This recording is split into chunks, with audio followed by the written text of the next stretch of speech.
준비했어요. 반갑습니다. 네. 어디 오셨군요. 네, 어려운 자리에 오셨네요. 네. 고맙습니다. 안녕하세요. 반갑습니다. 오성현 감독.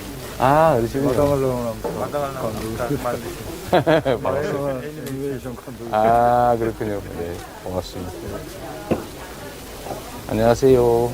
반갑습니다. 그렇군요. 반갑습니다. 반갑습니다. 이거 뭘 하세요?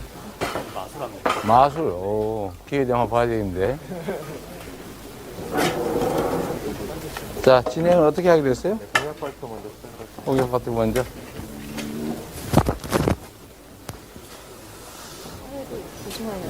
네. 그러시죠.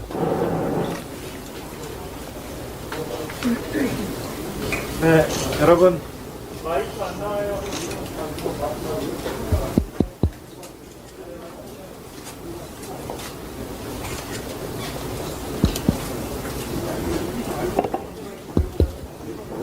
이쪽에 계신데, 자, 지금 언론인인 줄 잠시. 반갑습니다. 네. 한혜정 네. 이동이겠습니다. 네, 그래요. 예술인들 이시영입니다. 반갑습니다. 위원장단. 그렇군요. TV 토론팀에서도 그래요. TV 토론팀에서 네, 앉으세요. 네, 그래요. 공약도 고맙습니다. 함께 만드신 분이시고요. 정책 토론에 계속. 마이크가 안 나오는 것 같은데? 마이크 좀 올려주세요. 여러분 고맙습니다. 오늘 문화예술 분야 정책 공약 발표회 사회를 맡은 도정환 의원입니다. 백범 김구 선생님은 오직 한없이 가지고 싶은 것은 높은 문화의 힘이라고 말씀하셨습니다. 높은 문화의 힘은 자신에게도 행복을 주고 남에게도 행복을 주기 때문이라고 하셨습니다. 대한민국은 문화 강국입니다. 문화 강국의 위상에 맞게 청년 예술인들이 자유롭게 사유하고 상상하고 꿈꾸고 비상하는 그런 나라를 만들어야 합니다. 대한민국을 선진국으로 밀어 올리고 있는 힘도 수준 높은 문화의 힘에서 나오고 있습니다. 수준 높은 문화를 창조해내고 계시는 문화예술인 여러분들께 감사의 마음을 늘 가지고 있다는 말씀을 드리며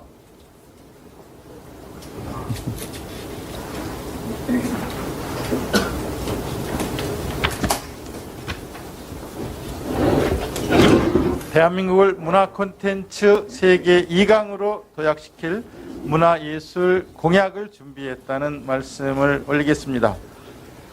오늘 참석해 주신 분들을 소개해 드리겠는데요. 정말 아름다운 산은 겨울에 더 아름답다고 하죠. 능선이 험할수록 산이 더 아름다운데요. 능선이 험할수록 아름다운 산 같은 사람, 더불어민주당 대통령 후보 이재명 후보를 소개해 드립니다. 소개가 아름다운 것 같아요. 문화공약 발표라 그렇습니다. 그리고 문화예술 공약 개발에 몇 달째 참여하셨고 문화예술 콘텐츠 현장과 끊임없이 소통하면서 대안을 만들어주고 계시는 네 분 소개해 드리겠습니다. 문화강국위원회 수석부위원장 이병훈 의원님이십니다. 부위원장 김승원 의원님이십니다. 부위원장 유정주 의원님이십니다. 전주대학교 문화융합대학 이정현 교수님이십니다. 네, 참석해 주신 모든 분들께 다시 한번 감사드립니다. 그리고 지금부터 제20대 대통령 선거 더불어민주당 이재명 후보의 문화예술 정책 공약 발표회를 시작하겠습니다. 후보님께서 준비된 공약을 발표해 주시겠습니다. 네, 우리 도정환 의원님께서 소개를 너무 아름답게 해주셔가지고 이 자리가 훨씬 더 아름다운 자리가 된 것 같습니다. 우리 대한민국도 아름답고 또 행복한 그리고 풍족한 사회로 나아가면 좋겠다는 생각이 듭니다. 그 중에서도 가장 중심은 역시 문화일 것이다 이렇게 생각합니다. 문화는 사람과 사람을 이어주는 연결망입니다. 코로나 팬데믹이 만든 거리두기로 공연장이 문을 닫고 또 예술가들의 춤과 노래가 멈췄습니다. 백석간두 벼랑에선 문화예술인의 절망적인 숨통에 다시 예술의 숨결을 불어넣어야 합니다.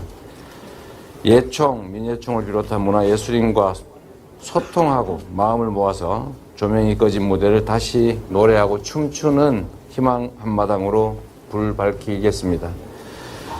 한류를 세계 속에 더 크게 그리고 넓게 키워서 대한민국과 미국 콘텐츠 세계 2강의 새로운 지평을 열어보겠습니다. 문화의 힘으로 한류 코리아 프리미엄을 창출하겠습니다. 우리의 문화자산과 디지털 첨단 기술을 융복합해서 대한민국을 문화 콘텐츠의 글로벌 허브로 만들겠습니다. 디지털 문화 콘텐츠의 창조 혁신 역량으로 외교, 경제, 산업에서 문화의 힘을 극대화하겠습니다. 이를 실현하기 위한 문화예술 분야 6대 공약을 말씀드리겠습니다. 첫째, 문화예산을 2.5%까지 늘리고 문화예술인 기본소득을 지급하겠습니다. 국가재정에서 문화예산 비중을 현재보다 2배 이상 더 높은 2.5%까지 대폭 확충하겠습니다. 문화예술인에게 연간 100만 원의 기본소득을 지급하고 공공임대주택 보급을 확대하겠습니다. 일의 유형과 관계없이 프리랜서, 계약직을 포함한 모든 문화예술인에게 충분한 노동권 보장을 위한 사회보장제도를 강화하겠습니다. 문화예술인 없는 문화예술 정책을 바로잡고 과도한 성과주의를 앞세운 탁상 관료주의를 배격하겠습니다. 문화예술기관 채용의 개방형 공모제를 확대해서 문화예술인의 현장 경험과 전문성이 정책에 반영될 수 있도록 하겠습니다. 지역 문예회관의 지역 예술인 공연 제작 지원을 활성화하고 예술인 직접 고용을 늘려서 안정적 창작 활동을 보장하겠습니다. 지역별 장애인 지원센터의 기능과 지원을 확대해서 장애인들의 문화예술 활동의 폭을 넓혀 나가겠습니다. 이명박 박근혜 정부의 문화예술인 블랙리스트 때문에 아직까지 고통받고 계신 문화예술인들의 피해 치유를 위해서 더 노력하겠습니다. 둘째, 국민의 문화 기본권을 보장하고 국민 창작 플랫폼을 운영하겠습니다.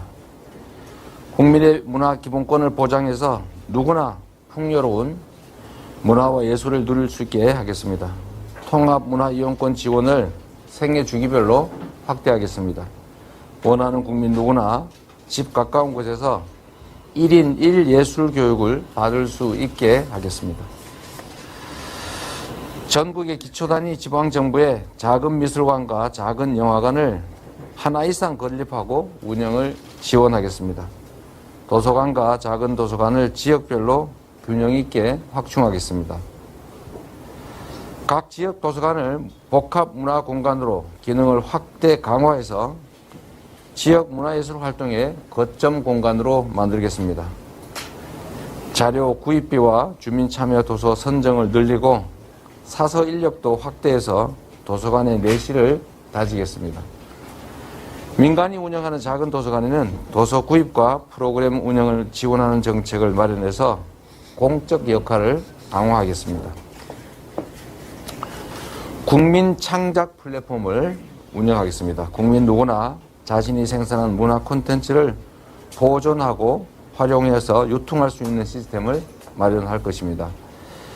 국민의 창작활동 활성화를 위해서 국민 지식재산권을 적극적으로 보호하겠습니다.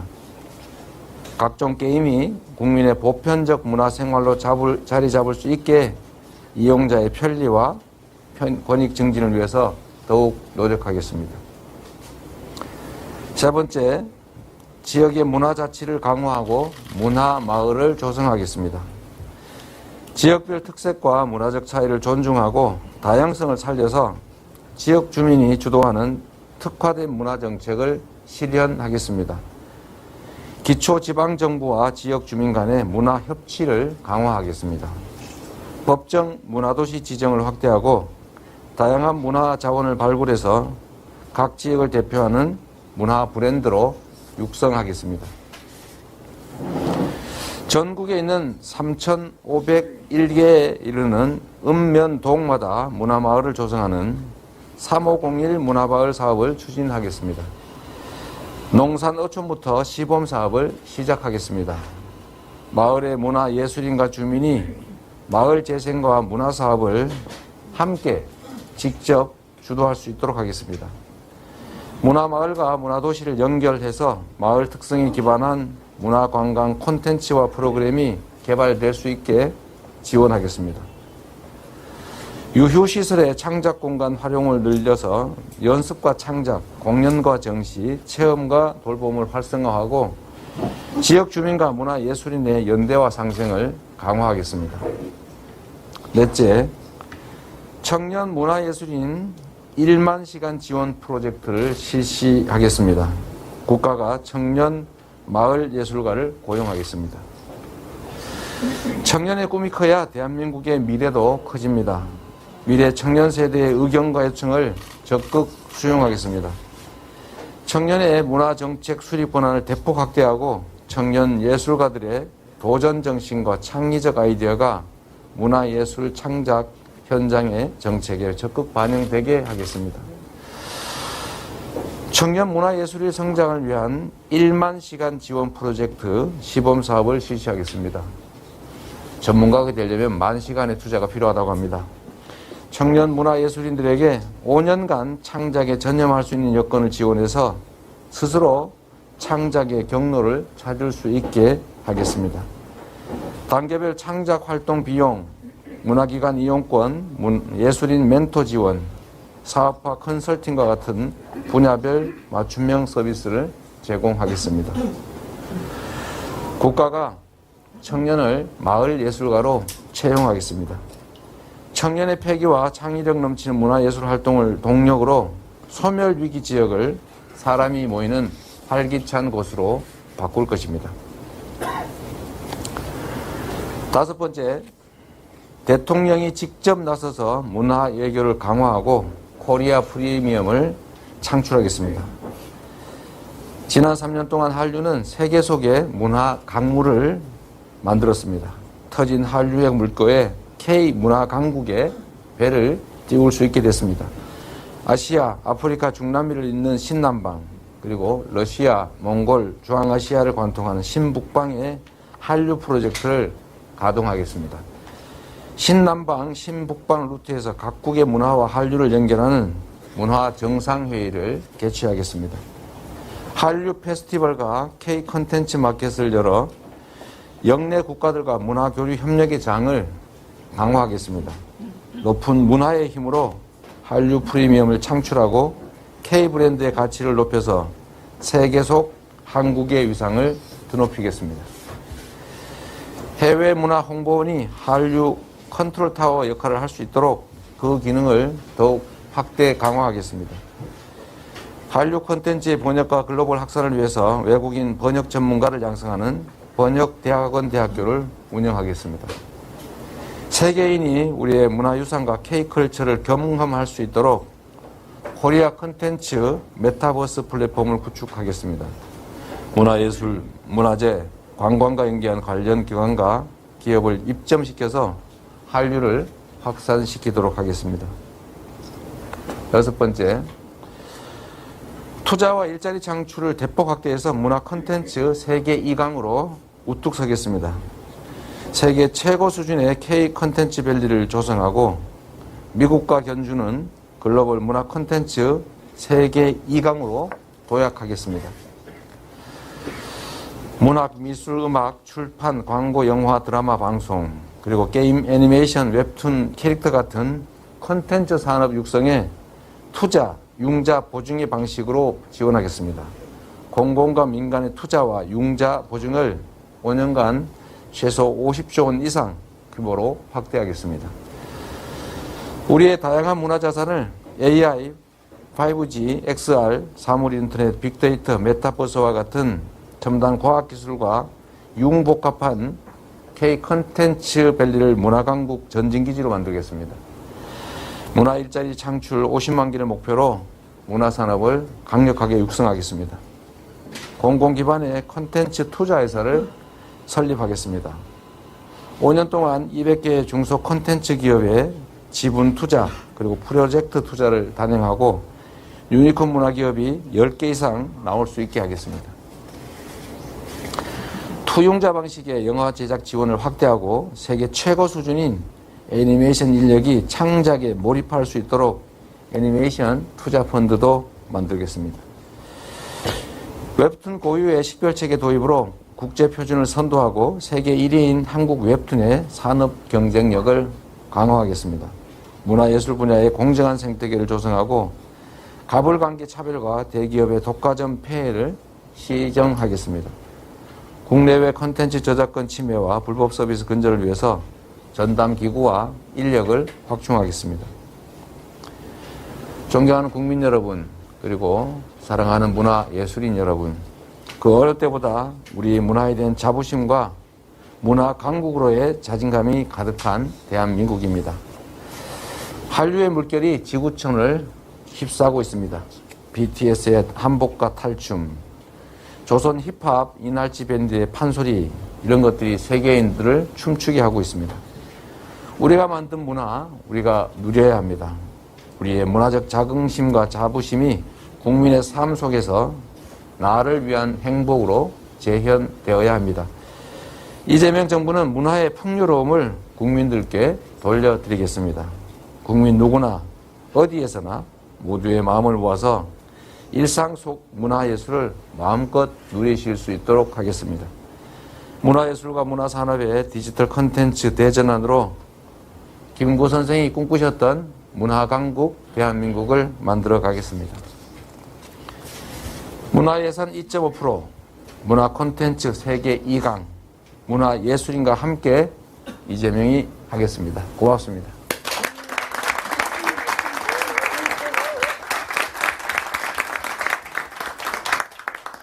네, 후보님 공약 발표 잘 들었습니다. 지금부터 문화예술 분야의 공약과 관련해서 언론인 여러분들의 질문을 받고 또 답변하는 시간을 갖겠습니다. 답변은 후보자님과 함께 또 세부적인 설명이 필요할 경우에는 이정현 교수님께서 함께 앉아서 할까요? 해주시겠습니다. 네. 뒤로? 알겠습니다.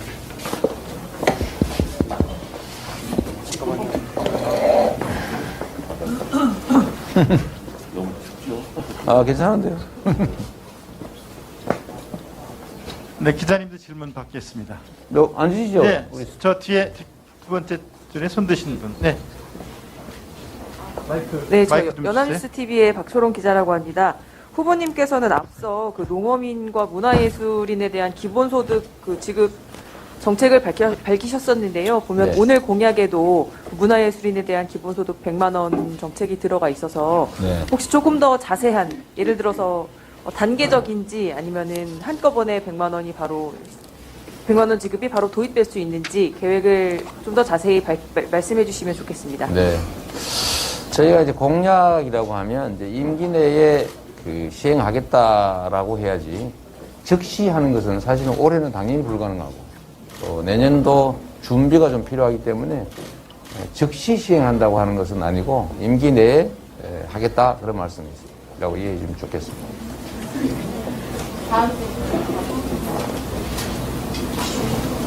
다음 질문 있으신 분? 네. 네, 연합뉴스 홍준석입니다. 후보께서 평소에 문화 예술인에 대한 연합뉴스 홍준석입니다.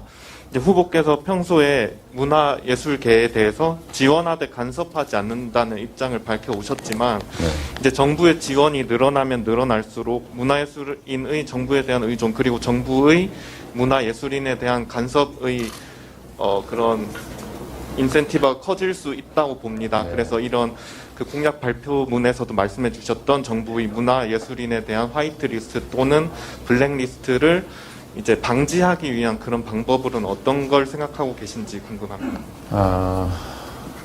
글쎄요, 이게 이제 정부의 지원이 강화되면 아무래도 이제 의존도가 높아지는 건 분명한데, 이제 의존도가 높아지는 것하고 간섭은 또 다른 것입니다. 문화예술인들이 좀 창의를 바탕으로 자율적인 문화예술 활동을 할 수 있도록 뭐 판을 깔아드리거나 예산을 지원하거나 또 내용을 자율적으로 결정하거나 예산을 자율적으로 사용하는 것을 보장하면 지원하되 간섭하지 않는 것이 되겠지만 지나치게 규제를 하고 그야말로 간섭하고 사후 통제, 사전 통제를 한다면 결국 그게 또 간섭이 되겠죠. 저는 이게 이제 시스템도 이제 나는 이제 민간 중심으로 뭐 심의위원회 구성에서도 공무원이나 관료들 비중보다는 이제 민간 예술가들의 문화예술인들의 참여폭을 좀 넓힌다든지 하는 방법들이 있을 것 같은데 결국 저는 이제 정부와 관료의 의지에 관한 문제다라고 생각합니다. 혹시 뭐 도정환 의원님도 말씀하시기는 보완해 주시면 좋겠습니다. 제가 좀 보완 말씀드리면 블랙리스트 때문에 다시는 그 배제하거나 감시하거나 차별하거나 하지 않도록 하기 위해서 예술이 지위와 권리 보장에 관한 법을 이미 통과시켰고요. 시행령을 마련해서 세세한 내용까지를 마련하고 있는 과정이라는 점 말씀드리고요. 그리고 다시는 아마 이런 차별과 배제와 감시와 검열이 일어나지 않을 거라고 저희는 믿고 있습니다. 그 바로 다음에 간담회가 예정되어 있어서요. 공약 관련된 질문 한두 개만 더 받을 수 있을 것 같은데 건설경제 기자님. 예, 박정배 기자입니다. 그 방탄소년단 같은 세계적 한류 스타에 대해서 뭐 올림픽, 아시안게임 메달처럼 그 예술 체육요원 편입을 추진하는 방안에 대해서 어떻게 생각하는지 여쭤보고 싶고요. 좀 더 질문 확대해서 운동선수가 군복무 하면서 운동을 계속하려면 상무밖에 없는데 경찰청 같은 경우는 폐지가 됐거든요. 그럼 뭐 그런 어떤 군 복무 중에 운동을 계속 할 수 있는 기회를 좀 확대하는 데 대해서 어떻게 생각하시는지 여쭤보고 싶습니다. 체육 부문은 나중에 저희가 따로 한번 말씀드릴 기회가 있을 것 같아서 그때 하도록 하겠습니다. 방탄소년단은 뭐라고 그랬죠? 방탄소년단 같은 경우도 지금 그 군 복무 혜택을 줘야 되지 않냐라는 그런 네. 얘기가 있는데 그에 대해서. 그건 뭐 제가 전에 여러 차례 말씀을 드렸는데요. 이게 병역 의무 이행은 헌법이 정한 국민의 의무이고 예외 인정은 신중히 해야 한다.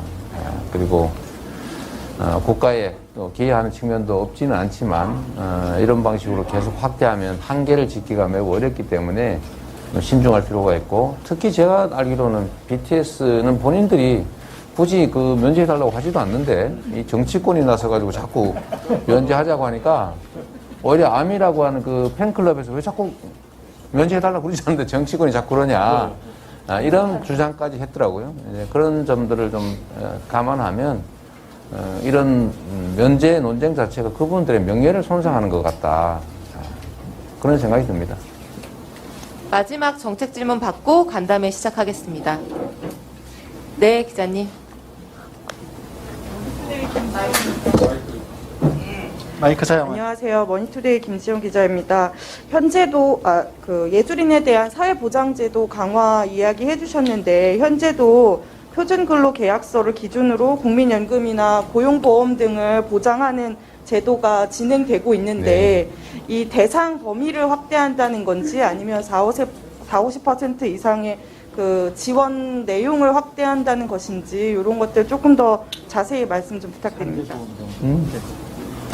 네, 지금 고용보험이나 산재보험에 원래는 이제 가입 대상이 아닌데 적용 범위를 넓힌다 이렇게 봐주시면 좋을 것 같고 일단 지금 현재 넓히는 게 중요하지 혜택을 추가하기는 아직은 좀 이른 것 같습니다. 대상을 확대하는 게 중점에 있다 이렇게 생각해 주시면 되겠습니다.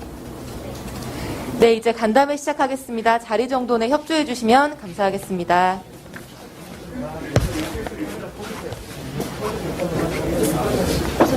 네. 카메라 자리 라인 정돈 정리 좀 부탁드립니다. 도와주세요. 네, 간담회 청년 여러분 앞으로 나와주세요. 뒤에 계시던 간담회 6분 앞으로 나와서 자리에 앉아주십시오.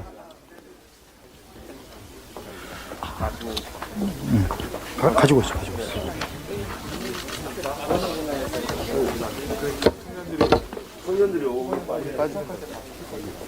잠시 사진 찍고 가시죠, 의원님들. 예.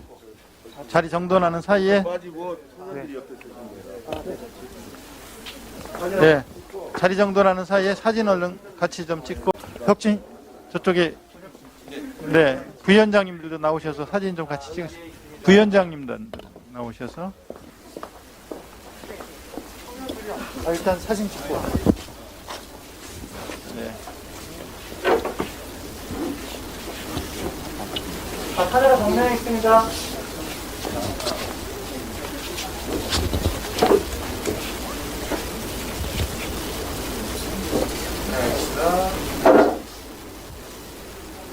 카메라 한번 봐주십시오. 가운데 봐주십시오.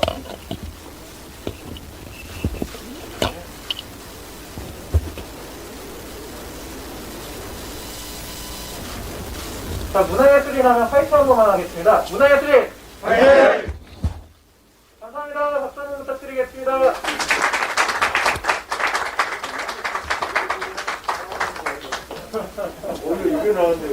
하트 한번 하겠습니다, 여러분. 자, 대한민국 문화예술인 사랑합니다. 좋습니다. 감사합니다. 감사합니다. 네, 간담회 하실 청년 여러분. 청년 여러분 앞으로 앉아주세요. 나와주세요. 청년 예술인 여러분. 감독님 앉고, 오케이, 앉고. 앉으시면 돼요.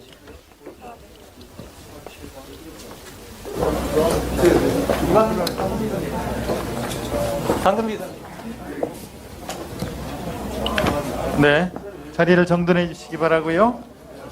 바로 이어서 이재명 대선 후보와 함께하는 문화예술인, 청년 문화예술인들과의 간담회를 시작하겠습니다. 오늘 간담회는 이재명 TV 유튜브로 생중계 진행된다는 점을 말씀드리고요. 또 현장과 온라인으로 동시 진행되는 만큼 많은 분들의 고견을 부탁드리겠습니다. 참석자분들을 소개해 드리겠습니다.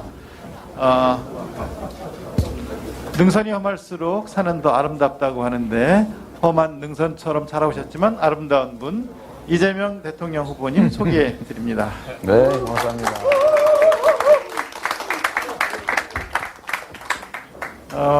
예술대학생 네트워크 신민준 활동가이십니다. 연극 연출과 문화 기획자이신 황유택 연출가이십니다. 창무의 단원이시죠. 배지연 무용가이십니다. 국악 전공했고 문화 기획자로 활동하시는 유매희 예술하우스 대표이십니다. 같은 장애인들과 제작한 영화로 국무총리상을 수상했던 김종민 감독이십니다. 애니웹툰계에서 활동 중이신 윤우정 스튜디오 애니멀 프로듀서이십니다. 플로어에는 애니메이션 영화 마당을 나온 암탉을 만드신 오성윤 감독도 자리해 주고 계십니다. 고맙습니다. 네, 참석하신 분들이 대부분 20대에서 40대까지 청년 예술가 분들이십니다. 그만큼 청년 예술인에 대한 후보님의 뜨거운 관심을 엿볼 수 있는 대목이 아닐까 싶은데요. 먼저 본격적인 간담회 시작에 앞서서 이재명 후보님의 모두 발언을 잠깐 듣도록 하겠습니다. 네, 뭐 다 현장의 전문가들이셔서 제가 자칫 잘못하면 이거 번데기 앞에 주름 잡는 얘기가 될 수 있어서 네, 매우 조심스럽습니다. 네, 저는 아까 우리 도종환 의원께서 말씀하셨지만 우리 김구 선생 제가 가장 존경하는 분이신데 김구 선생께서 문화가 높은 나라를 말씀하셨습니다. 정말 해안을 가지고 미래를 내다보신 말씀이라고 생각합니다. 이게 이제 현실은 국경이 존재하지만 문화에는 국경이 없죠. 그리고 요즘은 소위 하드파워, 경제력, 군사력, 예를 들면 영토, 또 인구 이런 소위 이제 전통적인 국력 외에 문화와 이제 영향력이라고 하는 소프트 파워가 중요하게 평가되는 시대가 됐습니다. 이 점을 내다보신 것이 아닌가 싶은 생각이 들고, 대한민국이 이제 새로운 영토로 또 나아갈 때 역시 문화가 가장 중요한 요소라는 생각이 듭니다. 최근에는 이제 이 문화 강국이라고 하는 꿈이 조금씩 이제 현실이 되면서 이제 소위 K 문화, K 컨텐츠가 세계적으로 각광받고 있습니다. 그런데도 이제 자세히 좀 들여다보면 우리 내부로 들어와서는 그 종사자들, 문화인 예술인들의 삶이 그만큼 개선됐는지를 보면 실제는 그러지 못한 것 같아요. 그래서 오늘의 문화정책 발표도 주로는 이제 국내 문화산업의 이제 육성 발전도 있긴 하지만 그 안에 실제적인 문화예술인들의 삶을 개선하는 창작 의욕을 북돋고 또 좀 더 산업화 또는 창업을 좀 이렇게 지원하는 내용들이 좀 많이 들어 있습니다. 그리고 그 중에서도 저희가 이제 지방과 또 지역의 문화산업 발전, 그 다음에 지역 균형 발전 이런 과제에도 우리 문화인들이 어떤 역할을 할 수 있는지 그걸 통해서 또 문화의 공적 기능을 또 어떻게 좀 활성화할 건지 하는 문제도 사실은 좀 많습니다.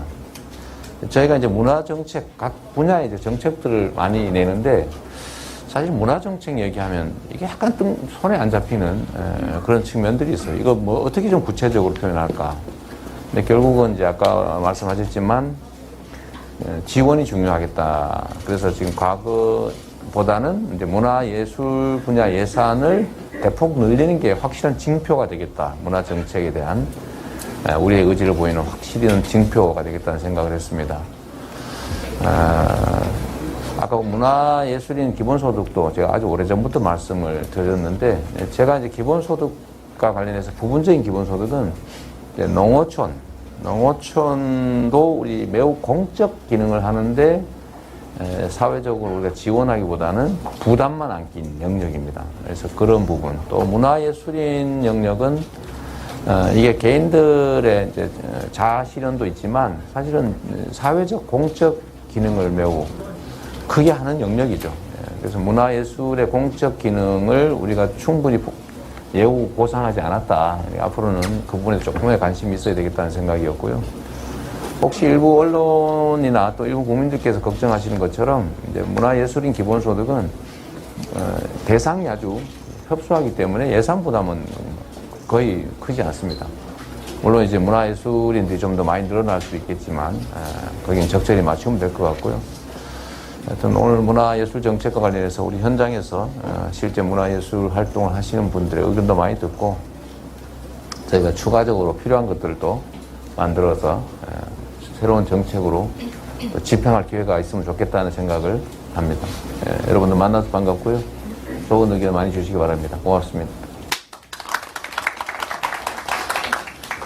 네, 문화가 산업을 견인하는 시대로 진입하고 있고요. 그 밑바탕에는 진짜 제대로 된 문화 재정 확보와 지원이 중요하다는 말씀을 포함한 후보님의 모두 발언 들어봤습니다. 문화예산 2.5%가 임기 내에 꼭 실현될 수 있도록 그렇게 되기를 바라면서 문화예술인들이 존중받는 나라, 청년예술가들이 정말 창의적으로 활동할 수 있는 그런 나라를 만들어 나갈 수 있기를 우리 모두가 소망하면서 청년예술가들의 이와 관련된 고민들을 함께 공유하고 해결 방안을 찾아보는 그런 자리로 마련되었다는 말씀을 드리겠습니다. 적극적으로 의견을 주시고요.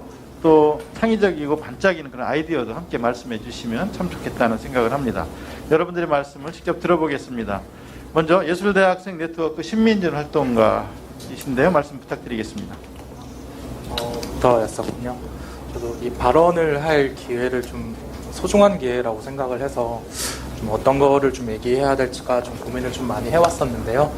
제가 좀 얘기하고 싶은 건 한 3개 정도인 것 같습니다. 첫 번째는 이제 제가 아무래도 예술대학 관련 내용들 좀 활동을 많이 해왔다 보니까 예술대학에 대한 얘기들을 좀 하고 싶은데요. 첫 번째로는 이제 문화강국에 대한 얘기들을 좀 많이 해주셨는데 사실 실질적으로 그것들 수행하기 위한 좀 체계적인 마련들이 좀 필요한 것 같아요. 인재 양성이나 이런 것들 정책에 있어서. 근데 이제 과학기술 정책이랑 좀 비교를 해본다라고 하면 이제 이공계열 같은 경우랑 사실 문화예술이 비교가 많이 되는 것 같거든요. 이제 이공계열 같은 경우에는 이제 이공계열 특별법, 이공계열 학생들을 위한 특별법이 있고 국가우수 장학금도 7종 정도 제공이 되고 예산도 한 해 600~700억 정도 꽤 많은 예산이 집행이 되고 있어요. 근데 이제 예술인이라고 했을 때는 사실 그 전체 구성비에 비해서 좀 되게 상대적으로 적은 비율을 좀 차지하고 있고 국가우수 장학금도 1종밖에 되지 않고 예산도 비례로 수적 비례로 했을 때는 이공계열과 한 6배, 7배 정도 차이가 나거든요. 그러다 보니까 좀 차별을 받고 있다. 사실 예술을 하는 것도 힘든데 좀 차별을 받고 있다라는 생각을 좀 많이 들었었던 것 같습니다. 그래서 최근에 이제 후보님께서 이제 과학기술 부총리나 이런 것들도 좀 얘기해 주셨는데 사실 문화부총리나 이런 얘기들도 좀 나왔었던 걸로 알고 있거든요. 그래서 그런 지점에 있어서 좀 문화예술대학을 비롯해서 좀 국가 이제 문화 경쟁력 강화를 위해서 좀 이제 인재 양성 관련 정책들, 예술대학 관련 정책들을 좀 신경 써주시면 어떨까. 그리고 구체적으로는 그 인재 양성 특별법이나 예술대학 관련 정책들을 좀 많이 해주셨으면 좋겠다라는 좀 말씀을 드리고요.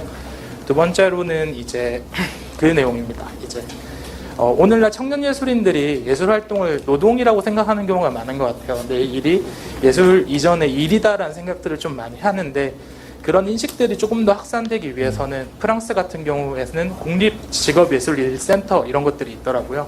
그런 모델들을 좀 차용을 해서 좀 예술 일 직업센터들을 좀 구축을 하고 일자리들을 체계적으로 만들기 위한 것들이 좀 필요하지 않을까. 그리고 미래적인 예술 일자리들을 프랑스나 이런 문화 선진국들처럼 만들어가기 위한 시도들이 필요하지 않을까 생각을 하고요.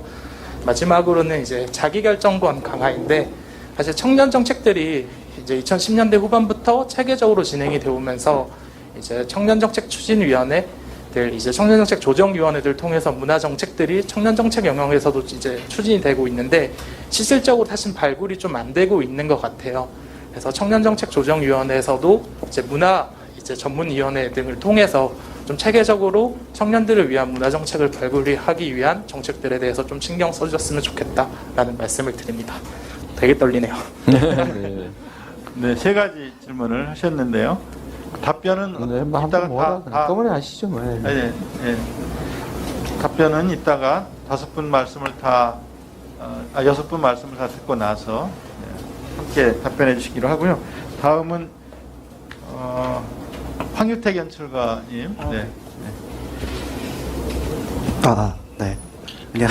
안녕하세요. 생각보다 이렇게 많은 카메라 앞에서 이야기를 하는 게 처음이어서 꽤 긴장이 되는데, 앞서서 제 소개를 받았던 것처럼 어떤 연극이나 또는 문화기획자로서 활동을 하고 있는데, 오늘은, 어떤 이야기를 할 수 있을까를 좀 고민을 해보다가 장르적인 특성을 이야기하기보다는 문화예술계의 어떤 청년예술가로서 하고 싶은 얘기들이 좀 많은 것 같아서 그 부분을 조금 정리해서 말씀을 드리려고 합니다.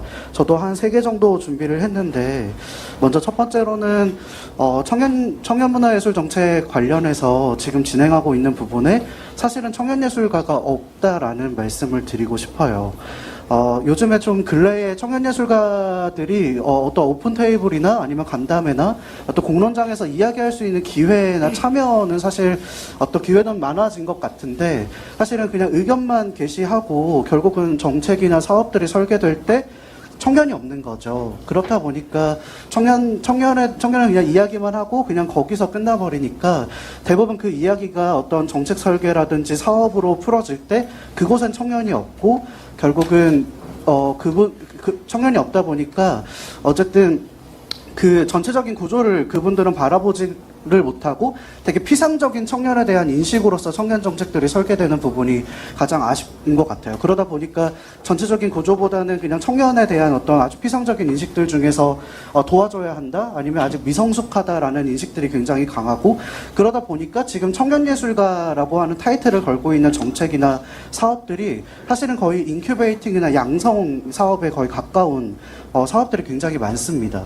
사실은 예술가가 어떤 육성이나 양성이 필요한 존재인지는 한번 고민해 볼 필요가 있을 것 같고 사실 문화예술 생태계의 또 다른 주체로서 공존하고 있는 하나의 어떤 생태계에 함께하는 사람이라고 봐야 할 텐데 단순히 그들을 어떤 육성에서 어떤 궤도로 안착시키는 형태의 정책들이 과연 맞는가라는 생각이 좀 들면서 이런 부분들이 결국은 청년 참여를 얘기하지만 결국은 다시금 청년을 수혜자로 만들어버리는 어떤 일방향적으로 받기만 해버리는 형태의 청년 예술가 정책들을 한번 다시금 개편해볼 필요가 있지 않을까라는 생각이 들었습니다. 또 하나는 어쨌든 이게 공공연하게 다들 아시겠지만 문화예술계가 굉장히 부조리하거나 또는 부당하거나 또는 안전하지 않음이라고 하는 것들에 대해서 대부분이 다 인식은 하고 있으나 사실은 그것들이 개선되지 않고 그대로 진행되고 있는 상황에서 아마 지금 이 시간에서도 예술대학을 언급해 주시거나 또는 뭐 예술 고등학교나 중학생들처럼 계속 청년 예술가들은 지속적으로 생성될 수밖에 없는 재생산되는 이 구조에서 결국 이 문화예술계는 개편되지 않고 계속 그 어려운 상황에 맞닥뜨리는 상황들이 계속 펼쳐지고 있는 것 같아요. 그러다 보니까 사실은 결국 보편적인 문화예술계의 안전망이 필요하지 않나라는 생각이 들면서 이런 한 예시로 사실은 어떤 기관에서 문화예술 안전, 그 예술인의 어떤 권리라든지 어떤 이야기, 그리고 스스로의 자력화를 할 수 있는 문화예술 안전망학교라고 하는 어떤 제도적인 사업을 진행을 했습니다, 작년에. 그때 고작 열흘 정도의 아주 짧은 기간, 신청 기간을 받았는데 한 160명이 넘는 예술가들이 신청을 하셨거든요. 그 중에 90%가 청년 예술가였습니다. 굉장히 이게 다시 이상적인 부분들에 참여하고 싶어서 또는 개선하고 싶어서 오신 거라기보다는 결국은 직접적으로 이 문화예술계의 어떤 부조리나 어떤 위계적인 부분을 몸으로 맞닥뜨리고 있는 청년 세대들이 결국 이 부분들을 좀 개선하거나 그거에 대한 권리를 이야기하고 싶어서 오신 게 아닐까? 그리고 그 변화 의지를 또 거기서 볼 수 있는 게 아닐까라는 생각이 들었던 것 같습니다. 그러다 보니까 뭐 예술 노동이라든지 아니면 문화권이라든지 또는 공정계약이라고 하든지 그런 부분에서 결국은 예술가들이 또는 청년 예술가들이 안전한 창작 환경들을 조성할 수 있는 사회 안전망 제도들이 필요하다. 사실은 그런 부분들이 많이 있지 않고 계속 어떤 사회적 합의에 대한 이야기들을 통해서 해야 된다라는 뭔가 아주 답답한 이야기들이 많은 것 같아요. 그래서 좀 더 적극적인 제도가 필요하지 않나라고 생각이 들면서 또 마지막으로는 예술노동에 대한 이야기를 하고 싶은데요. 아까 기본소득도 후보님이 말씀해 주셨지만 대부분의 예술노동이라고 하는 현재 제도상에서는 예술의 어떤 결과물 발표에만 한정이 되어서 예술노동이 인정이 되고 있는 상황입니다. 그러다 보니 특히나 청년예술가들의 성향 자체가 뭐 대부분은 그렇지 않을 수 있겠으나 청년 예술가들이 어떤 실험적이거나 시도하거나 아니면 소규모나 어떤 이런 형태로서 활동을 하다 보니까 뭔가 큰 결과물을 이룩해내는 것이 생각보다 편입되기가 쉽지 않다. 그러다 보니까 이런 형태에서 예술노동이 인정되기가 되게 쉽지 않고 그러다 보니 그냥 예술 활동 자체에 대한 예술노동에 대한 인식 개편 자체가 필요하고 그 부분도 사실 제도적인 접근이 필요하지 않나. 이것이 사실은 기본소득일 수도 있고 또는 활동비에 대한 개념일 수도 있을 거라고 생각을 합니다. 그래서 이런 부분에서 문화예술계 안에서의 생각보다 많은 현안들이 존재하는데 과연 청년예술가들이 이런 현안 안에서 스스로가 자력화하고 그들이 직접적으로 개선할 수 있는 장이 지금 열리고 있는가에 대한 의심이 있고 그 부분들에서 사실 정책이나 제도적인 부분들이 필요하지 않나라는 생각이 들었습니다. 이상입니다. 네. 지금 황혜택 연출가 말씀 잘 들었습니다. 하고 싶은 얘기가 굉장히 많으시네요. 네, 다른 분들도 지금 나머지 분들도 나도 저 정도 말을 해야지 생각하고 계실 텐데요. 가능하면 좀 짧게 말씀해 주시고 요약해서 핵심을 정리해서 말씀해 주시면 더 좋을 것 같습니다. 하고 싶은 말씀이 많다는 건 잘 알고 있습니다. 네, 고맙습니다. 다음 배지연 무용가 말씀을 듣겠습니다. 안녕하세요. 저는 지금 현재 한국 무용을 전공하고 있고 무용계에서 활동하고 있는 20대 배지연입니다. 무용은 지금 순수 예술인데 순수 예술의 지원 사업에 관련하여 말씀드리고 싶어요. 네. 지금 아무래도 코로나로 제일 타격을 많이 받는 것 중에 하나가 이런 문화예술계가 아닌가 생각을 해요. 네. 그런 이제 무용을 계속해서 추고 싶어도 어쩔 수 없이 생계를 위해서 그만두고 다른 일로 전향하는 일이 상당한데 이제 공연을 올려도 공연장이 이제 닫혀서 공연을 못 올리거나 아니면은 이제 현장감이 중요한데 온라인으로 공연을 송출이 되거나 아니면 공연비를 지원을 받아서 공연을 올리면 그 턱없는 예산으로 저희가 이제 그 열정에 못 미치는 아쉬운 무대를 올리게 되거든요. 네. 그러다가 이제 코로나에 이제 인력 지원이 많이 등장을 했는데 그것이 이제 코로나가 언제 이제 지원이 끊길지 모른다는 불안감, 일시적이고 한정적이라는 지원이라는 느낌을 받았어요. 그래서 좀 더 저희는 구멍막히식의 지원의 사업에 그치면 안 되고 코로나로 이제 장기적인 근본적인 문제에 대한 해결점의 뿌리를 찾아서 그런 장기적인 지원이 생겨야 된다고 생각을 했어요. 그래서 첫 번째는 예술인들의 일자리 창출, 두 번째는 예술인들의 예술활동 지원, 이 두 가지가 중요하다고 생각을 해요.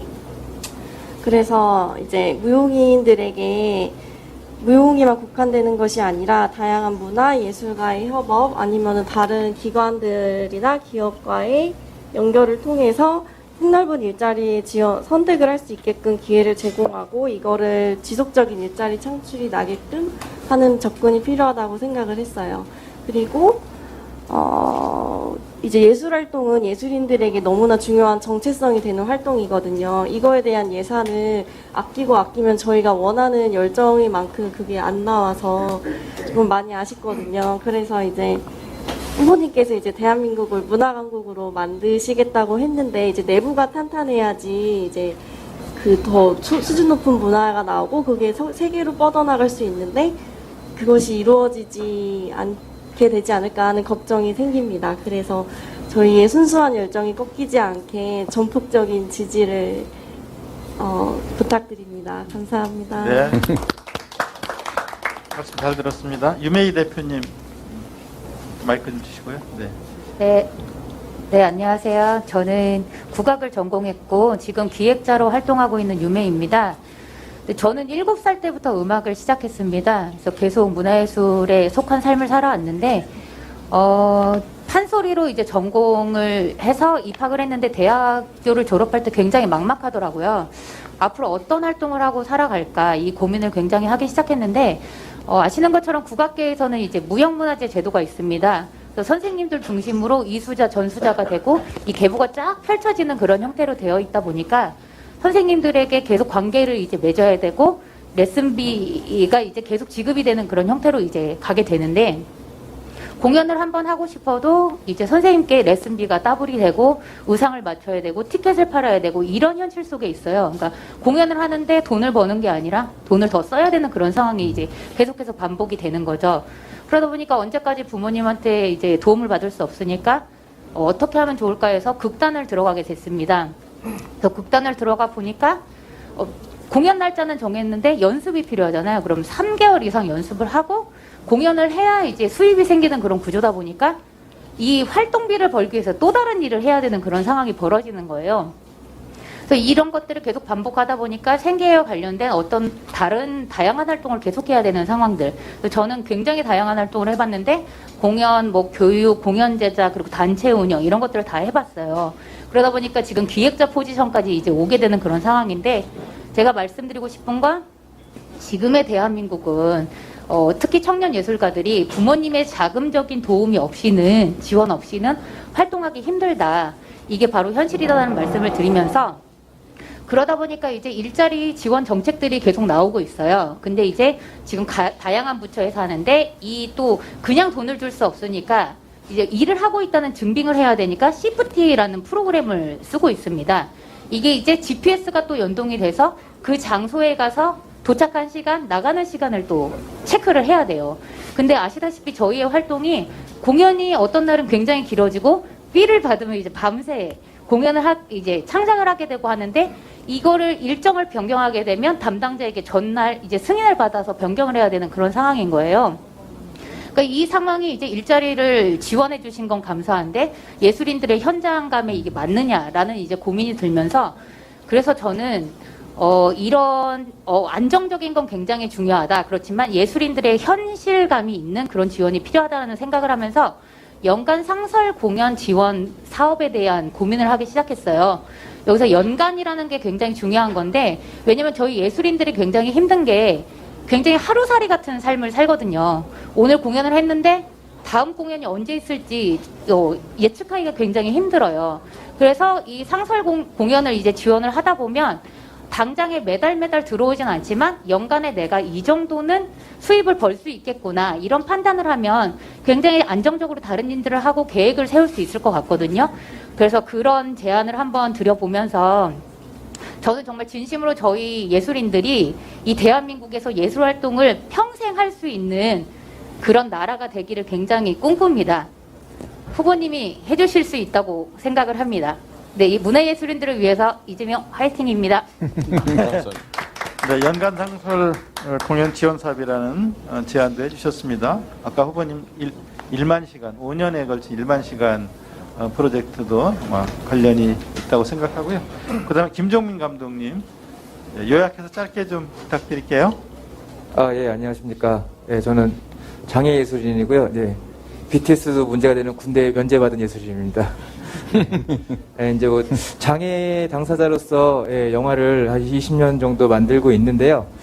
일단 정책, 제가 들은 정책을 들으면 아무래도 조금 아쉬운 점은 현장의 영화인들, 예술인들의 목소리를 많이 담지 못한 것 같다. 왜냐하면 저도 되게 활발히 장애인 영화계에서 활동을 하고 있는데도 불구하고 제가 알고 있는 건 없었고요. 그리고 2020년 7월부터인가 장애예술인 지원법이 시행이 됐다고는 들었습니다. 근데 제가 체감으로 느낀 건 1도 없었고요. 네, 그런 면에서 확실히 현장의 목소리는 많이 못 담고 계신 것 같다는 좀 아쉬운 점이 있고요. 또 그나마 이런 자리를 만들어주신 문화강국위원회 분들께 너무 감사드리고요.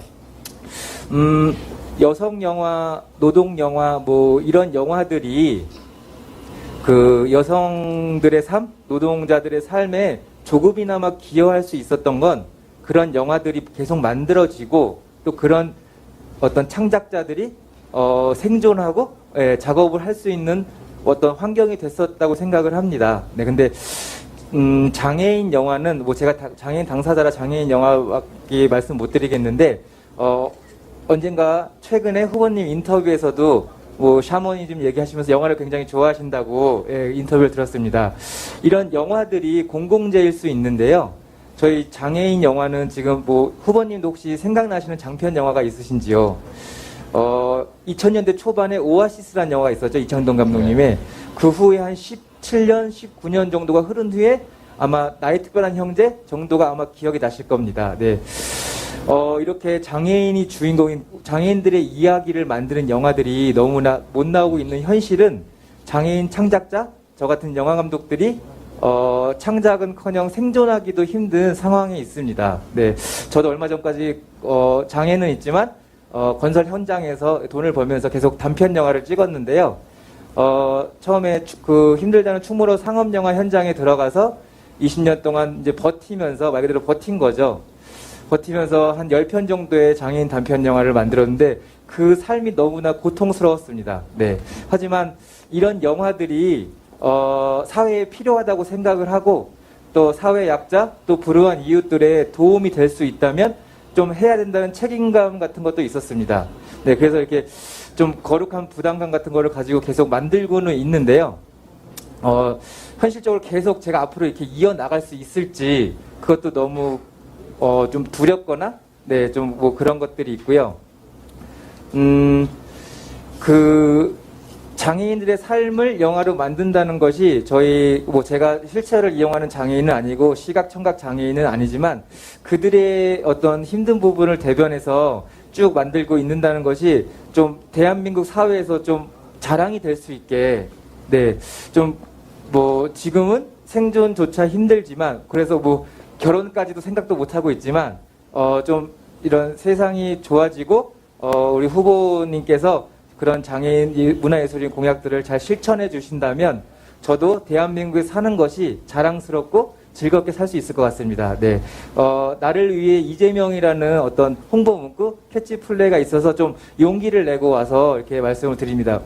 나를 위해 장애인 예술인들을 위해 이렇게 말씀드렸지만 가장 사적인 것이 가장 사회적인 것이라고 생각을 합니다. 네, 그래서 잘 경청해 주시고 정책에도 잘 반영해 주셔서 장애인 영화들도 계속 오아시스 이렇게 한 10년에 한 번씩 영화가 나오는 것이 아니라 꾸준히 나올 수 있게 잘 부탁드립니다. 네.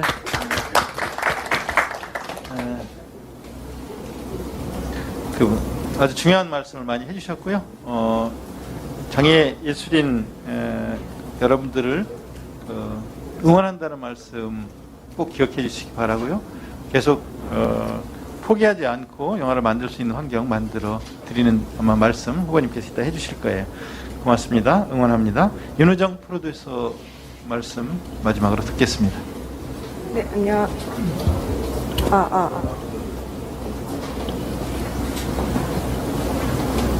안녕하세요. 가까이 대고 말씀하시면 잘 됩니다. 네, 안녕하세요. 네, 저는 8년째 애니메이션 업계에서 이제 일을 하고 있고, 현재는 어디서? 애니메이션 업계에서 네. 일을 하고 있고, 현재는 애니메이션 프로듀서로 이제 일하고 있는 윤우정 PD입니다. 네.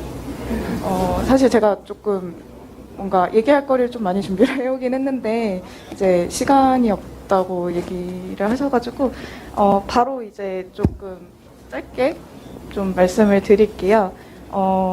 저는 일단은 한국 애니메이션 업계에 대한 얘기를 조금 드리고 싶은데, 제가 생각하기에는 이제 국내 애니메이션이 유아용이나 완구용 애니메이션에 많이 치중이 되어 있었다고 생각을 합니다. 그래서 넷플릭스, 이거 말씀드려도 되나요? OTT 시장 넷플릭스 같은 경우에 보시면은 이제, 애니메이션이 어쨌든 간 나름의 중심 컨텐츠로 이제 자리매김을 조금 하고 있고, 그리고 애니메이션 카테고리 내에서 이제 상위권에 있는 작품들을 보시면 청소년 성인층도 충분히 애니메이션을 많이 보고 있고 그거에 대한 니즈가 있다는 사실이 보여지는데, 한국 쪽은 살짝 유아용 쪽으로 많이 치중되어 있지 않나라는 생각을 했고요. 그리고 이제 웹툰 시장이 굉장히 많이 성장을 해왔잖아요. 지금 현재 애니메이션 쪽에서도 한국 웹툰을 한국 애니메이션화 하려는 이제 일들이 조금 많이 진행이 되고 있어요. 근데 제가 알기로는 한국 웹툰이면 한국 RP인 거잖아요. 근데 그 한국 IP를 왜 해외에서 제작을 하고 있는지, 네, 해외에서 제작되고 있는 애니메이션들이 있거든요. 네, 그런 부분들에 대해서 생각을 또 하게 됐었고, 그리고 애니메이션 시장에 대한 얘기를 왜 하냐, 저는 이제 청년으로서 이 자리에 나와 있는데, 저는 개인으로서도 사실 이게 조금 애니메이션 시장이 살고, 그래서 이제 좋은 작품을 만드는 회사가 많아지고, 그렇게 되면 이제 이제 인력들도 많이 충원이 되면서 이제 개인에게도 굉장히 좋은 효과가 된다고 생각을 하거든요. 그래서 그런 말씀을 드렸고요. 제가 이제 후보님께 바라는 점이 있다면, 저희 한국 애니메이션이 조금 글로벌 시장으로 뻗어나갈 수 있게끔 글로벌 시대에 맞는 다양한 지원 정책이 필요하다고 생각을 해요. 그래서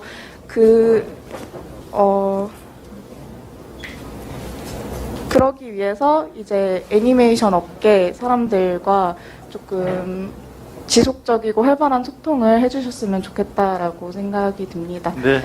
네, 고맙습니다. 네. 윤우정 PD, 애니메이션 업계와 지속적인 소통을 부탁한다는 말씀을 하셨고요. 6분의 말씀을 들어봤는데요. 플로우에 계신 분 중에 지금 시간이 없지만 그래도 오성윤 감독 오셨는데 네, 한 말씀 마담을 나온 애니메이션 감독이고요. 너무 얘기를 잘해 주셔서 저는 얘기를 안 할게요. 네, 농담입니다. 한류 아까 이제 다들 아시는데 이렇게 돌이켜보면 그 한류의 열풍을 일으켰던 감독들이 굉장히 마이너 장르세요. 오징어 게임의 황동혁 감독이라든가, 그다음에 기생충의 우리 봉준호 감독이라든가, 부산행의 연상호 감독이라든가, 이런 분들이 다 젊었을 때 굉장히 마이너한 장르에서 일을 하시고 힘겹게 일을 하셨는데 지금은 한류의 주역이 된 훌륭한 감독들이 되셨거든요. 그래서 저는 정부의 우리 공적 자금이 들어가는 정책 기조가 과연 무엇이어야 하는가. 그렇게 힘들고 2030 때 다 메이저 시장에 들어가기 굉장히 힘들잖아요, 다들. 저 역시 그렇게 커와서 20년 만에 첫 작품 입봉 감독을 할 수밖에 없었거든요. 말씀드리고 싶은 것은 저는 후보님의 기초적인 철학, 그러니까 공정하게 경쟁할 수 있는 환경을 만들어주는 것에서 이러한 마이너한, 사실 제2의 K한류의 원동력은 이 마이너 장르에 있는 계신 분들이라고 생각하거든요. 그 마이너 장르를 어떻게 육성하고 발전시킬 것인가에 대한 것이 기초적인 철학이 되어야 된다고 생각하고, 거기에 1만 시간 이런 건 굉장히 좋은 것 같아요. 그 다음에 아까 말씀하신 K 컨텐츠 밸리 이런 것도 굉장히 좋은데, 파주 출판단지 같은 그냥 땅을 이렇게 나눠주고 거기에 입주할 수 있게 해주는 그런 기계적인 설계가 되어서는 안 된다. 이런 청년이나 마이너 장르들이 그 안에서 자기 꿈을 펼칠 수 있는 어떤 설계가 필요하다는 거죠. 그러니까 결국 그 밸리에 들어갈 수 있는 건 잘 나가는 사람들, 돈 많은 사람들, 힘 있는 사람들이 땅 사서 거기에 들어갈 수 있는 확률이 되는 그런 설계가 되면 안 되고, 마이너 청년 세대들이 그 공간에서 그들과 함께 교류하고 그들은 이 마이너나 청년의 콘텐츠들을 눈여겨보게 할 수 있는 그런 설계를 잘하는 콘텐츠 밸리가 돼야 제2의 한류, 근미래의 한류가 계속 발전할 수 있을 거라고 생각합니다. 네, 아주 이재명 화이팅! 네. 6분 그리고 오성영 감독까지 7분 말씀 들었는데요. 후보님이 답변을 해주시면 고맙겠습니다. 뭐 정말로 많은 말씀해 주셨는데요. 우리가 이제 문화예술 관련 정책들을 각 분야의 많은 분들의 말씀을 듣고 또 그 중에서도 가장 현실적인 효율성 높은 정책들을 뽑아서 이렇게 말씀을 드리지만 이게 전부는 아니다. 아마도 저희가 문화예술 정책, 공약하고 정책은 좀 다른데, 공약은 이제 우리가 지지를 획득하기 위해서 그중에 중요한 몇 가지를, 또 눈에 띄는 몇 가지를 보여드리는 거고, 정책은, 추후에 집행하게 될 정책은 또 다르죠. 그런 부분들은 소위 지지 획득에는 크게 도움이 안 돼도 꼭 해야 될 일, 이런 것들이 다 들어있는 거니까, 여기서 얘기되지 않았다고 빠졌다 이렇게 생각하지 마시고요. 또, 그 중에서도 유용한, 우리 국민 여러분들께 설명드리고 동의를 받는데 좀 유용한 그런 아이디어들이 있으면 좀 많이 전해주세요. 많이 전해주시면 저희가 또 다음 2차, 3차로 계속 이렇게 국민들께 제시할 약속들은 좀 만들어내야 될 것 같고요. 저는 이제 문화예술 관련 부분에 대해서 좀 이런 생각 가지고 있습니다. 아까도 잠깐 말씀드렸지만 이제는 세상이 그냥 단순히 먹고 사는 문제가 중요한 게 아니라 그게 어느 정도 절대 빈곤이 이제 해결됐기 때문에 이제 문화예술, 체육 이런 분야에 대한 국민들의 욕구가 엄청나게 커질 거다. 이제 세계인들의 욕구가 커질 것이다 이렇게 생각하고요. 그것도 다양성에 대한 요구가 매우 많을 거다. 그래서 그게 오징어 게임 이런 게 전 세계에서 각광받는 이유도 사실 그런 거 아닌가 싶어요. 그래서 독특함과 개성과 창의 이런 것들이 발휘될 수 있게 하고 또 그 속에서 사람들이 또 자기 실현도 하면서 또 생계나 아니면 자기의 행복도 찾고 또 그게 공공에 기여할 수 있다면 당연히 우리가 또 정부 차원의 지원이 필요하죠. 아까 어떤 분이 과학기술 지원은 많이 하는데 문화예술 지원은 좀 특히 이제 교육 과정에서 부족한 것 같다. 이제 그 말씀이 정말로 맞죠. 저는 이게 사회 발전 단계하고 관계가 있다고 보는데, 우리가 이제 상품 수출을 하면 이제 결국 최종적으로 경제 문제로 귀결이 됩니다. 미안한 얘기지만. 상품 수출에 제일 먼저 영향을 미치는 거는 이제 품질, 그 다음에 유통 이런 건데, 그 다음 중요한 게 사실은 이제 지명도입니다. 지명도고, 선호도 이런 건데, 우리 한류가 세계에 진출을 하면서 냉장고, 이 가전제품이 엄청나게 많아졌다는 거예요. 수출의 최고의 욕구는 문화였던 거죠. 근데 그런 것처럼 지금은 이제 과학기술 분야에 대해서 정부가 거의 한 100조 가까이, 정부 예산으로 30조 이렇게 투자를 하고 있는데, 사실 문화예술 컨텐츠 생산 또는 문화예술 관련된 인재 양성 이런 데는 거의 투자를 안 하다시피 하고 그냥 지가 하고 싶은 사람이 하는 정도 수준에 머물러 있지 않습니까?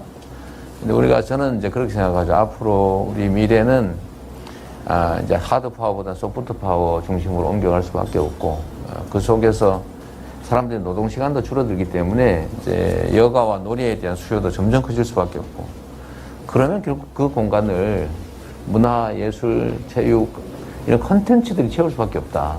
근데 이 문화 컨텐츠에 대한 투자를 우리가 미루면 결국 이 부분에서도 밀릴 수밖에 없기 때문에 저는 이 부분에 대한 좀 국가의 대대적인 투자와 관심, 지원이 필요하다고 실제로 생각하죠. 또 한 가지는 이게 이제 약간 의견이 다를 수 있는 부분인데, 저는 지방정부에서 이 문화예술 예산을 집행하다 보니까 느꼈던 건데요. 매우 기득권화되어 있는 측면이 많더라. 예를 들면 작품 구매를 한다 그러면 한 사람이 막 수천만 원짜리를 그냥 팔고 다른 사람은 없어요. 예를 들면 시집이나 이런 출간을 하는데도 소수가 수천만 원씩 이렇게 뭐한 돈이 그래 많이 드는지는 모르겠던데. 그래서 소수만 혜택을 보고 다 기득권화되고 점점 지원을 하면 이런 문제가 발생하더라고요. 결국은 어떤 예산이든 정책이든 결국 민주적 방식에 의해서 예산이 집행되는 거하고 거의 이권 사업화돼가지고 이제 부정부패를 하게 되면 사실은 이제 나쁜 짓 할 기회를 주는 거잖아요. 그래서 제가 이제 예를 들면 미술 작품을 구매를 해도 좀 쪼개서 좀 여러 사람들한테 기회를 주고, 예를 들면 무슨 작품 제작집 만들어도 좀 쪼개서 좀 필요한 비용 정도를 다 많은 사람이 혜택 보게. 또 저희가 영화 제작 지원도 좀 독립영화나 이런 거 지원을 해줘야 되니까요. 그런 것도 저희 예산 만들어서 지원하고, 경기도에서는 이제 되게 중요하다. 이게 시나리오 작가 양성을 해야 된다. 이게 너무 기업화되어 있어서 전부 도제화됐기 때문에 좀 독창적인 시나리오 작가 양성 시스템을 좀 만들자고 해서 공간도 만들고 지원하는 사업을 좀 시행하다 나왔는데, 좀 그렇게 저는 잔뿌리가 좀 많이 이렇게 튼튼한 그런 그 나라. 그랬으면 좋겠어요. 그 속에서 자연스럽게 저는 상업화나 산업화는 가능해질 거라고 보거든요. 그래서 그런 좋은 제안들은 여러분들이 많이 내주시고, 또 앞으로도 저는 이제 이게 공급자 중심 정책이 될 거냐, 문화 정책도 마찬가지죠. 아니면 수요자 중심 정책으로 갈 거냐. 결국은 이제 수요자 중심 정책으로 가야 되고, 아까 누가 말씀하셨는데, 이게 무슨 보고용 문서 쓰고 보고 절차 지키느라고 시간 다 보낸다. 근데 그거는 예를 들면 지원 대상이 100명이 있는데 그 중에 한두 명이 가끔씩은 이렇게 좀 물리를 일으키거든요.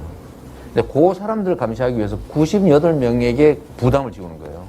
그래서 좀 우리가 이제 여유가 좀 생겼기 때문에 그 부분은 둘을 손해보고 98명에게는 진정한 자율과 권한을 주자. 그죠? 그렇게 하면 사실은 이 둘이 이제 망가뜨리는 부분을 나머지에도 충분히 이제 보충할 수 있다. 이게 이제 행정 편의주의입니다. 이런 것도 수요자 중심으로 바꾸면 좀 더 효율적인 국가 경영도 가능할 거다. 그런 생각합니다. 어쨌든 자주 의견 주시고요. 오늘 뭐 여러분들 말씀 속에서 저도 많이 배웠습니다. 네. 고맙습니다. 네, 고맙습니다. 네. 자상하고 상세한 답변까지 들었습니다. 여러분들이 말씀해 주신, 패널 여러분들이 말씀해 주신 것 중에 정책으로 반영할 것들은 저희가 또 챙기도록 하겠고요. 획기적인 재정 지원을 통해서 정말로 문화 강국이 실현될 수 있도록 할 수 있는 분이다라는 생각을 오늘 다시 한 번 더 했고요. 저희도 반드시 문화 강국이 실현될 수 있도록 최선을 다하겠습니다. 오늘 간담회 참석해 주신 모든 분들께 다시 한번 감사하다는 말씀 드리고요. 간담회 마친 뒤에 간단한 퍼포먼스가 준비되어 있다는 말씀을 드리겠습니다. 퍼포먼스를 위해서 여태명 선생님께서 지금 와 계시는데 추운데 뒤에서 너무 지금 기다리시라고 고생하셨습니다. 네, 준비하는 시간 잠깐 갖도록 하겠습니다. 여러분 박수로 2부 행사 마치겠습니다. 네, 고생했어요. 의자 뒤로 빼주시고요.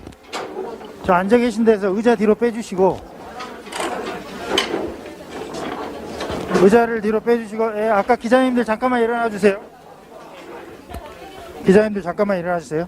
어떤 거 내가 잡을게요. 잠깐 천천히.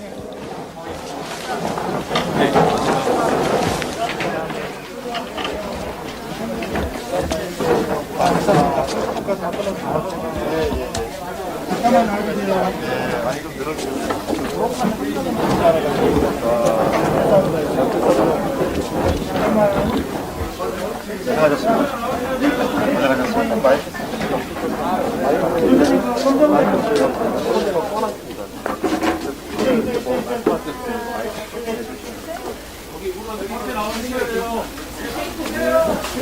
앞에 좀 가자. 앞에 좀 가. 네.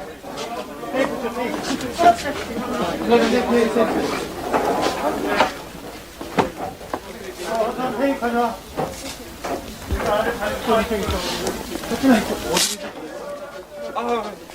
위원장님, 예, 답변이 됐고, 예, 네, 네.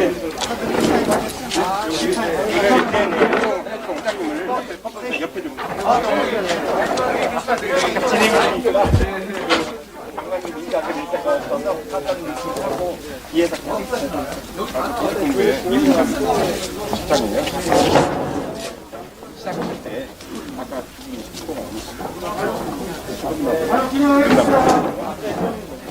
앞에 나와주세요.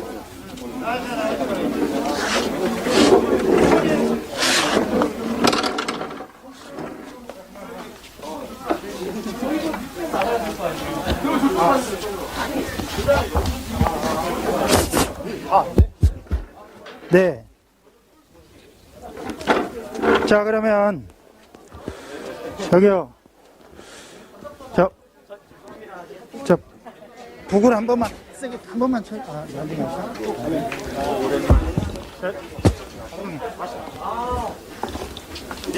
네, 그러면 잠시만 장례 좀 조용히 해주시면 감사하겠습니다.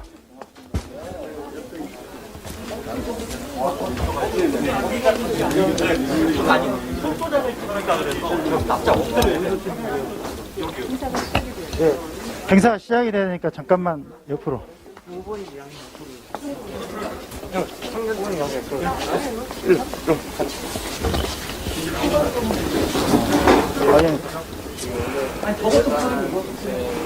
야, 젊은 청년들이 좀 붙어.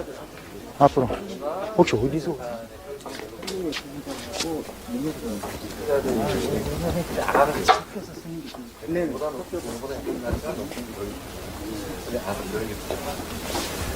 네, 그럼 사인 주세요. 손으로 봅니다.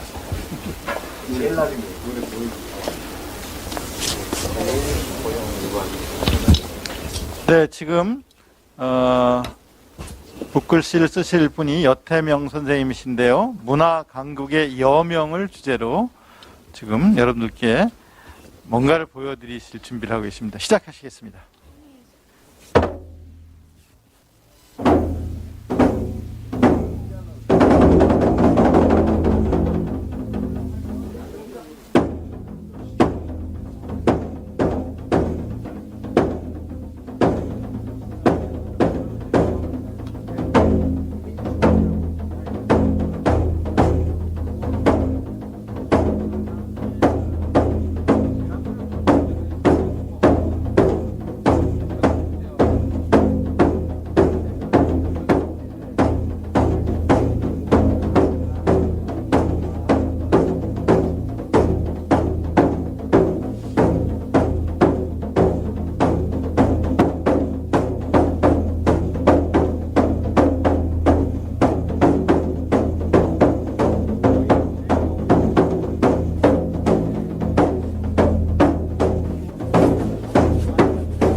후보님 같이 마지막 마무리를 함께 손잡고 같이 해주시겠습니다.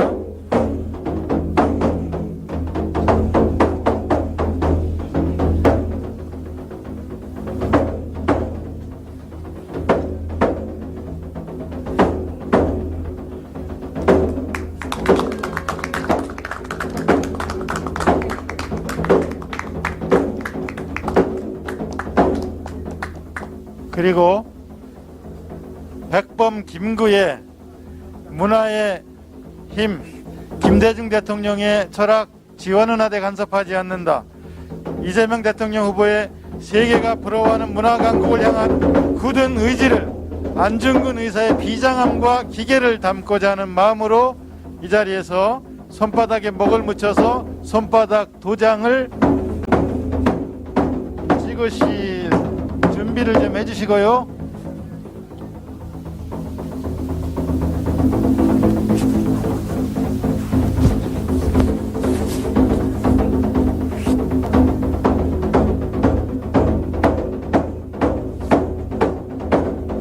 자, 지문이 보이도록 꾹 눌러주시고요. 하나, 둘, 셋, 넷, 다섯, 네. 고맙습니다. 지금 끝으로 다 함께 구호를 외치면서 오늘 행사를 마치도록 하겠는데요. 이 자리에는 오전에 함께 티타임을 가지신 예총 회장님과 민혜총 회장님 두 분도 자리를 함께 해주고 계십니다. 두 분 인사 좀 하시죠. 네, 여러분 박수 보내주시고요. 자, 제가 네, 대북 네, 잘 알고 있습니다. 네, 이성호 네, 마스크를 써서 여러분 대북 연주해 주신 이성호 님께도 박수 보내주시고요. 제가 구호 외칠 때 문화예산 하면 여러분 제대로 해주시고요. 문화 콘텐츠 하면 세계 2강 해주시고요. 문화예술인을 위해 하면 이재명, 그 다음에 이재명은 하면 뭡니까? 합니다로 마무리하겠습니다. 다시 한번 문화예산 하면 여러분은 제대로, 문화 콘텐츠 하면 세계 2강, 문화예술인을 위해 하면 이재명, 제가 이재명은 하면 여러분은 합니다로 마무리를 해주시면 고맙겠습니다. 지금 이렇게 검은 손도장 찍으셨는데요. 이왕이면 여러분도 손 이렇게 같이 들고 이렇게 함께 해주시면 고맙겠습니다. 함께 하겠습니다. 자, 준비되셨죠? 문화예산, 문화 콘텐츠, 문화예술을 위해 이재명은 고맙습니다. 고생하셨습니다. 고생하셨어요. 아이고, 이것 때문에 못 들어요. 당신은 좋은 얘기 별로래. 정말 잘 나왔습니다. 문화 한국에서